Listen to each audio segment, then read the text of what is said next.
Oke, sebelumnya kita udah belajar HTML. Bagi kalian yang belum nonton video itu, kalian bisa nonton video itu dulu baru lanjut ke video ini, karena bisa dibilang video ini adalah lanjutan dari HTML. Jadi di sini kita akan belajar CSS, cuma cara kita belajar adalah dengan cara mencoba membuat ulang suatu website. Karena sebenarnya untuk kita menguasai CSS itu nggak mungkin dalam satu video.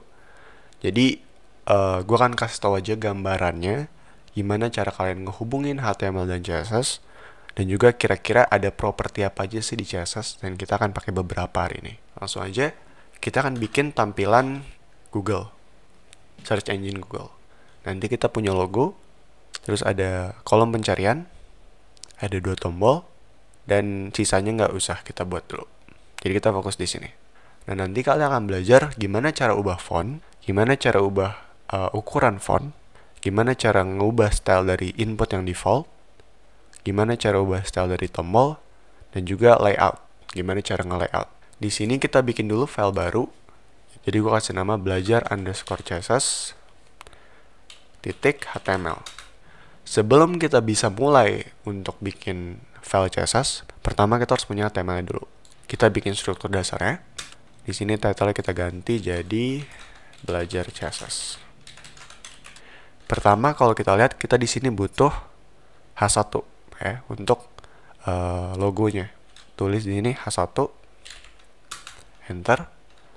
Di sini kita kasih nama Google juga deh, Google. Di bawahnya ada input. Ini ketik input, enter. Di bawahnya ada tombol sejumlah 2. Nah, kalau di Visual Studio Code kita bisa tulis gini. Jadi button tanda bintang 2. Button kali 2 gitulah. Enter. Terus di button yang pertama kita tulis di sini Google Search. Di button yang kedua, nah ini kita rapin dulu nih. Di button yang kedua kita kasih di sini I'm feeling lucky. Di sini kita ganti aja ya, belajar CSS gitu. Nah, kalau udah kita buka file HTML-nya dengan pakai extension Live Preview. Live Preview ini extension buatan Microsoft, jadi official.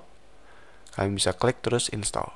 Kalau udah, diklik kanan di HTML kalian, terus klik Show Preview. Dan nanti jadi kayak gini website kita sementara.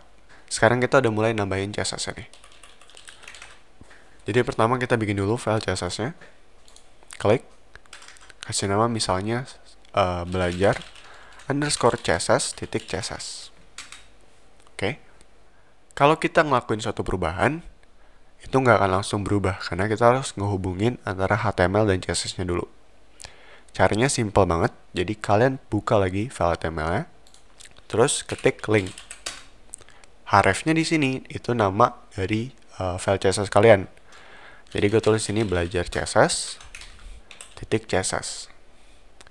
Nah, kalau udah, kita udah bisa ubah style dari elemen HTML kita. Oke, contoh di sini kita ubah pertama H1-nya dulu. Nah, untuk sekarang kita ubahnya berdasarkan nama elemennya. Cuma nanti kita akan belajar yang namanya ID dan class. Jadi ketika H1 tanda kurung kurawal kayak gini. Sini gue besarin sedikit. H1, terus kita ganti di sini fontnya dulu. Font family kita ganti jadi Arial. Nah, kalau kalian lihat di sini fontnya udah berubah. Terus kita pengen bikin dia jadi ke tengah. Kalau ke tengah berarti text align center. Yang pertama ada cara mengubah font, yang kedua ada cara untuk memposisikan alignment dari font. Bisa di tengah, atau bisa juga kalau pengen di ujung kanan kita ganti jadi N, atau kalau mau di awal start. Cuman defaultnya itu udah start, jadi nggak akan berubah. Makanya di sini kita ganti jadi center biar dia di tengah. Kita udah ubah fontnya dan kita udah ubah dari alignment dari teksnya. Nah, sekarang kita ubah ukurannya. Nah, font size kita ubah jadi misalnya 40 pixel. Kalau kurang, kita tambahin misalnya 80. Oke, kebanyakan 60 aja deh, 60 pixel. Kalau kurang luas, kalian bisa klik icon ini, terus open in browser. Nah, ini tampilannya jadi kayak gini. Terus sekarang kita coba ubah style dari inputnya. Input, terus di sini kita ubah pertama, kalau kita lihat di Google itu ujung-ujungnya nggak tajam ya. Nah, cara ubahnya kita pakai border radius. Jadi border radius di sini gue kasih 20 pixel contoh. Oke, dia udah berubah tuh. Terus kita ilangin outline-nya jadi none. Terus kita kasih border 1 pixel, border 1 pixel solid. Jadi kita ngeset suatu border dengan ukuran 1 pixel yang dimana dia solid ya. Jadi selain solid itu ada lagi, ada groove, ada hidden, ada inherit. Cuma biasanya yang paling sering kepake adalah solid. Di sini udah, jadi kita udah bisa ngetik. Cuma kalau kita lihat ukurannya dia agak sedikit lebih tinggi dan juga lebih lebar ya. Makanya kita di sini ganti padding. Input ini kalau kalian lihat ini kan mepet. Biar dia ada jarak antara atas, bawah, dan kiri kanan, kita kasih yang namanya padding. Jadi padding kita kasih misal 10 pixel. Nah, kalau kalian klik, nanti ada jarak tuh antara kursornya dengan atas, bawah, dan kiri kanannya. Itu padding untuk semua sisi. Ada juga padding top buat ubah atasnya doang. Padding bottom, padding right, dan juga padding left. Ya, jadi itu kalau pengen beda-beda. Cuman di sini kita pengen ubahnya keseluruhan paddingnya. Oke, kita coba lihat di sini. Oke, paddingnya udah berubah. Sekarang kita style si tombolnya. Button. Terus kita ganti pertama background ya, background color kita ganti jadi hitam, black. Terus kita ganti warnanya. Jadi ganti warna itu simple, ketik color white. Sekarang tinggal kita kasih border radius lagi. Border radius misalnya 6 pixel. Nah, cuma kalau button secara default itu ada border. Jadi kita hapus dulu. Border none. Nah, jadi hilang. Cuma di sini kalau kita lihat antara tulisannya dan juga tombol itu ada jarak. Berarti kita pakai padding lagi. Padding 6 pixel. Contoh kayak gitu. Nah, sekarang udah ada jaraknya. Sekarang kita udah nge-style masing-masing dari elemen HTML kita. Next, kita coba untuk nge-layout ya. Pertama kita bikin inputnya di tengah dan juga tombolnya di tengah. Jadi layouting itu pertama kita harus ngebagi dulu elemen kita jadi beberapa bagian. Contoh di sini untuk si judul dan inputnya kita satuin aja div ya. Jadi cara untuk masukin suatu elemen ke div itu bisa pakai beberapa cara. Cuman gue biasanya pakai cara simple kayak gini. Kita seleksi dulu, bisa pakai mouse ya. Seleksi, terus tekan Ctrl Shift P, kita ketik wrap, WRAP, enter. Terus kita kasih div, div, div, enter. Nah, dia udah bikin div dan nanti si H1 dan inputnya langsung masuk ke div yang baru kita buat tadi. Nah, biasanya ada dua div utama. Jadi dua div di luar dari si elemen-elemen ini. Pertama kita bikin dulu div yang pertama. Jadi div sama kayak tadi caranya. Terus kita bikin lagi div lagi. Div. Ada banyak div ya. Nah, kalau kalian bingung, kalian coba aja buka Visual Studio Code di sini. Kalian bisa cek HTML dari suatu website dengan cara klik kanan terus inspect. Kita coba lihat di sini. Nah, di sini dia juga punya banyak div nih. Jadi ada main, ada navbar, ada update banner, ada main content. Jadi emang website itu biasanya terdiri atas banyak div. Nah, cuma kalau kalian lihat di sini dia pakai ID sama kelas nih. Jadi ada kelas home when, ada ID main. ID dan kelas itu buat bikin elemen kita unik. Misal kita ubah H1, ketika nanti kita punya lebih dari H1, maka itu akan jadi semua H1 punya style yang sama. Nah, kita nggak pengen itu. Kita pengen ketika kita ubah suatu elemen, yang dimana kita pengen khusus elemen itu aja, kita pakai ID atau class. Nah, di sini kita kasih ID-nya adalah main. Cuma itu bahasa Inggris ya. Kita bisa ganti ya. Jadi utama kayak gini. Nah, ID ini terserah kita mau ngasih nama apa. Cuma ketika kita manggil di CSS-nya nanti harus sama antara ID di sini di HTML dan ID di CSS-nya. Oke, kita ke CSS lagi. Cara untuk akses ID itu dengan cara tanda pagar terus nama ID-nya. Tadi kita kasih utama. Kurung rawal, display-nya kita ganti jadi flex. Oke. Display flex itu nanti ada beberapa fitur, yaitu kalau kita set ke display flex, kita bisa ganti justify content atau kita bikin elemen-elemen yang ada di dalam div utama ini jadi di tengah. Jadi kita ganti justify content center. Oke, udah.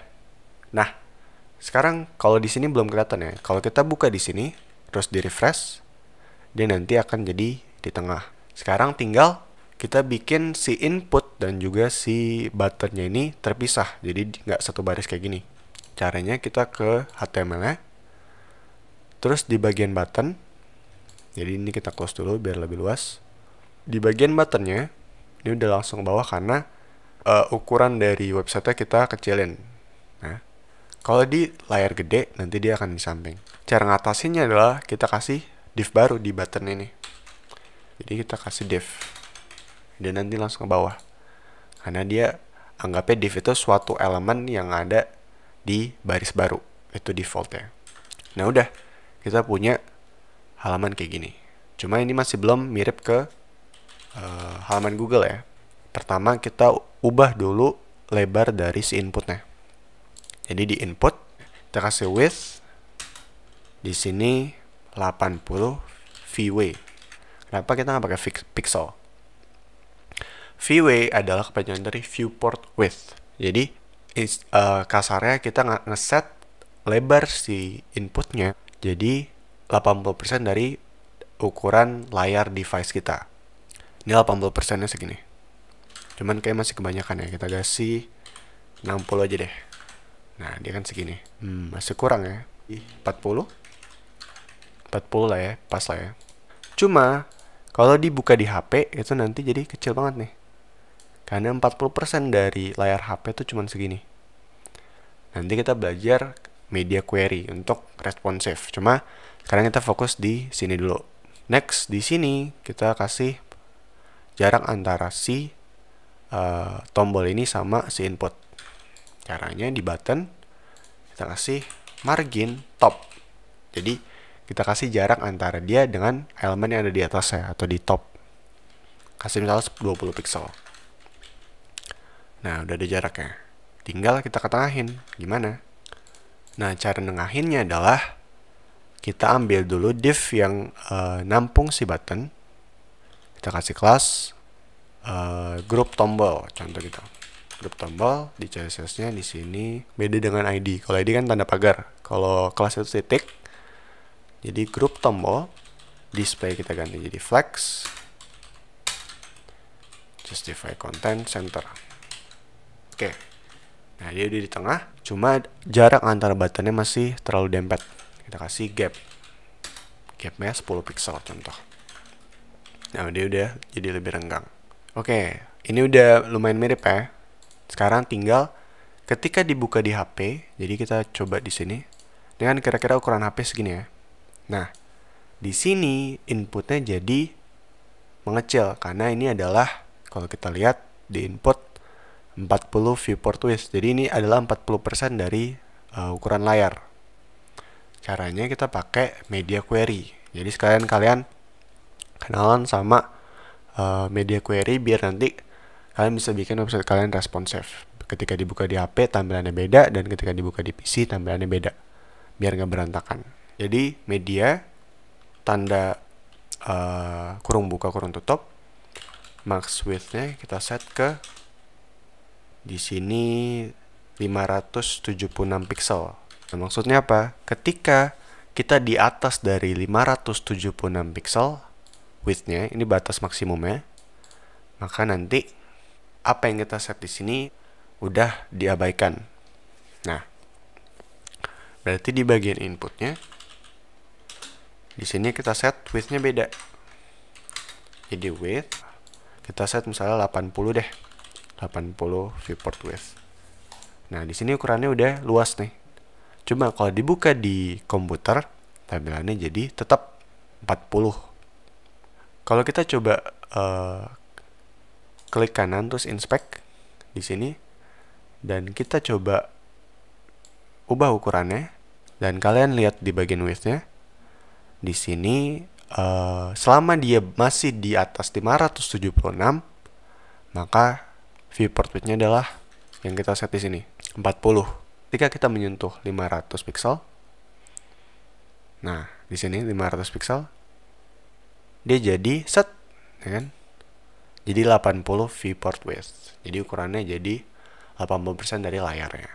Oke, yang terakhir kalau kita lihat di Google, ketika mouse kita ngarah ke inputnya, itu backgroundnya berubah.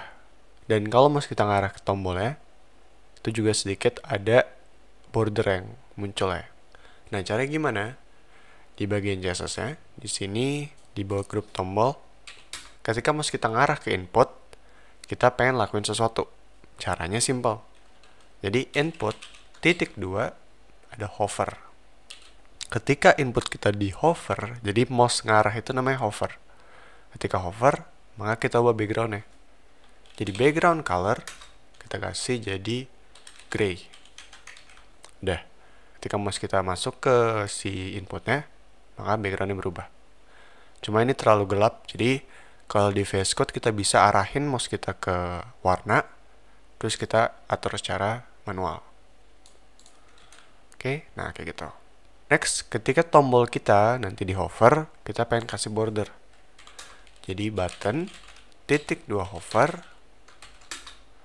terus kita ganti di sini bordernya kita kasih 1 pixel solid. Warnanya bisa kita ubah juga. Ini 1 pixel ya. 1 pixel solid, warnanya adalah gray. Jadi kalau mouse kita ngarah, tuh kurang kelihatan ya. Misal kita ganti jadi blue. Nah, kalau mouse kita ngarah, tuh nanti ada bordernya. Kalau kurang kelihatan berarti kita ganti jadi 2 pixel. Nah, udah ada tuh. Nah, cuma ini kan transisinya kasar ya. Dan kita kalau di Google itu ketika mouse kita ngarah ke tombol, kursor kita berubah. Nah, cara di sini kita tambahin kursor pointer. Jadi ketika kursor kita masuk ke sini, kursor kita berubah jadi pointer. Tuh. Terakhir kita kasih transition. Lama transisinya berapa? Misalnya 0,4 detik. Terus kita kasih tipe transisinya. Bagusnya itu is. Ada is in out, atau is out. Gue biasanya pakai is. Set. Tuh, dia jadi nggak langsung bordernya nggak langsung muncul, tapi pelan-pelan ada transisinya. Mungkin ini kelamaan ya, kita set 0,1 deh. Set. Nah, jadi lebih bagus. Oke? Jadi semoga kalian udah ada gambaran gimana cara kerja CSS, gimana cara hubungin HTML dan CSS, dan bisa explore sendiri dan coba mulai bikin project simpel atau project sederhana dengan HTML dan CSS. Oke, segitu aja dari gua. Jangan lupa di sini set ngopi. Jangan lupa ngopi.